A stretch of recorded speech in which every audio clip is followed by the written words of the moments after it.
perkenalkan, aku Gabriela Angelika Krisyanto, mahasiswa program studi Teknik Industri Fakultas Sains dan Teknologi, Universitas Katolik Musikaritas Palembang.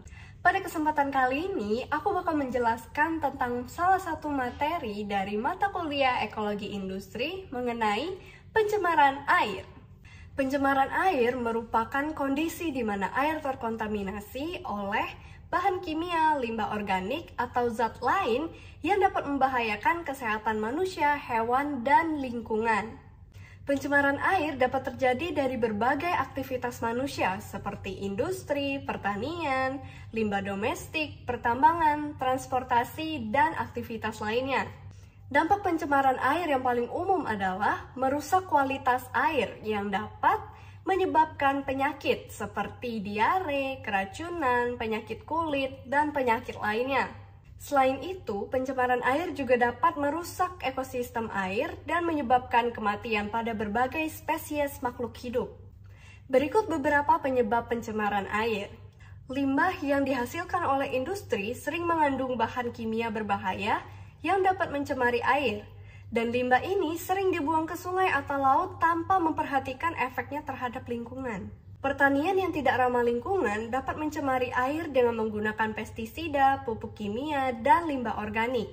Sampah yang dibuang ke sungai atau laut akan terurai dan menghasilkan gas beracun dan bahan kimia yang dapat mencemari air.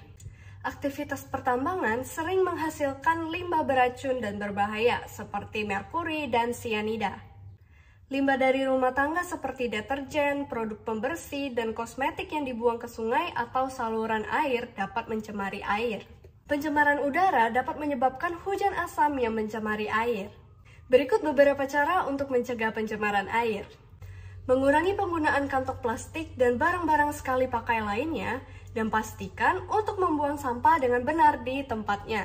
Install sistem pengolahan limbah rumah tangga dan industri yang dapat membersihkan limbah sebelum dibuang ke sungai atau laut.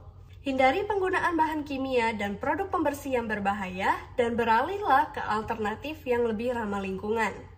Apabila air sudah terkontaminasi dengan lingkungan, berikut merupakan cara untuk menanggulangi pencemaran air. Peningkatan kesadaran masyarakat dengan mengedukasi pentingnya menjaga kebersihan dan kualitas air. Mengembangkan teknologi yang lebih baik untuk mengatasi pencemaran air. Membersihkan air dari kontaminan yang teridentifikasi.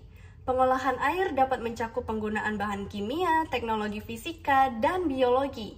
Memantau kualitas air secara teratur dapat membantu mengidentifikasi dan mengatasi pencemaran air lebih awal.